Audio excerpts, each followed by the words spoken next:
An early morning start on the canal. I'm just about to pour my first cup of tea of the day.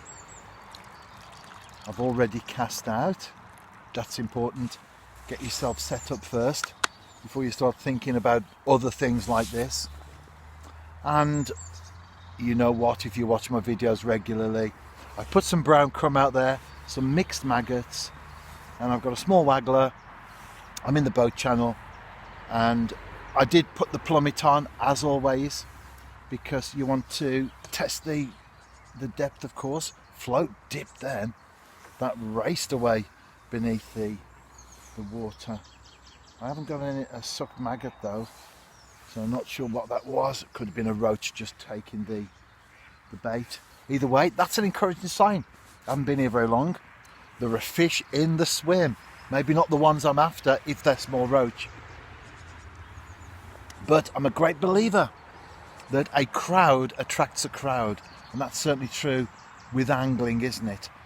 Even if you're after something bigger, like perch or bream, if you get the smaller roach in, they'll feed, they'll get the bottom stirred up, they'll create a scene that will draw the fish in that you're after.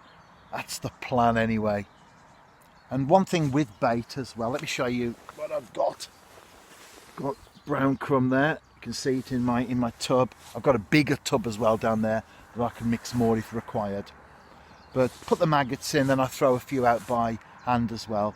But always I want to test the feeding activity first. If you arrive and you put stacks of bait out there, say the winter even when the fish aren't as active, or even in the summer when you haven't got that many in the area, once that bait is out there, you can't get it back.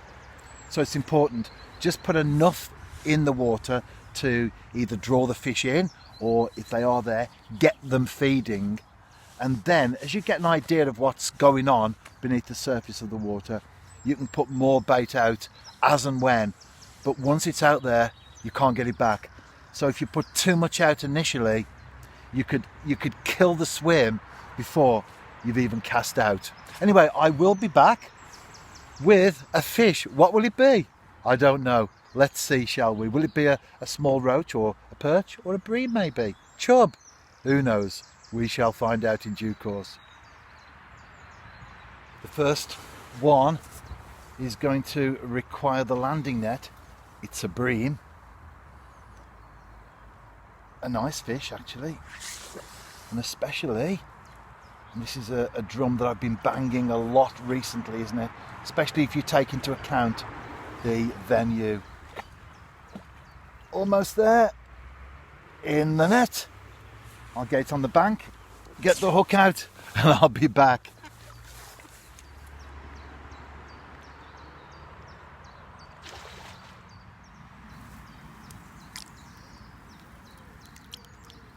Another bream on. Let's get the net in the water. It's plodding around, I can see it there. And you can no doubt hear the splash. It's in the net. I'm just going to get it on the bank. And again, as with the first one, just had a shower there.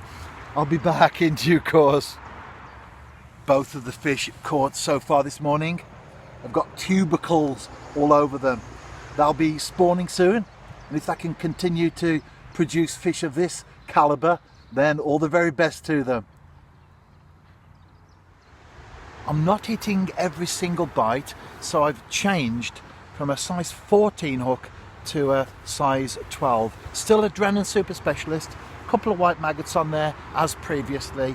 If I want to, I could add a third on there, could get away with that. But I'm sure that this will make the difference.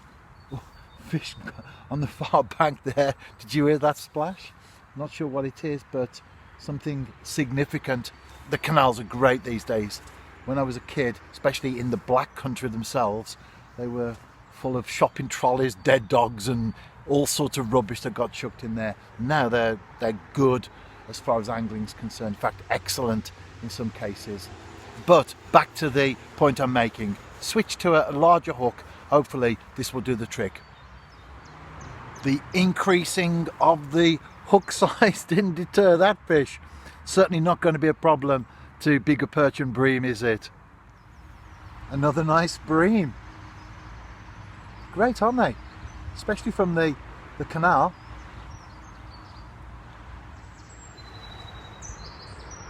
The first perch of the session.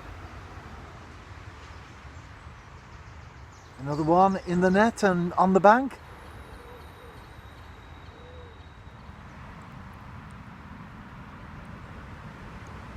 I hope you've enjoyed the short video there. It's part of a blog post on my website. You can also post a comment there as well beneath each blog entry, so why not check it out?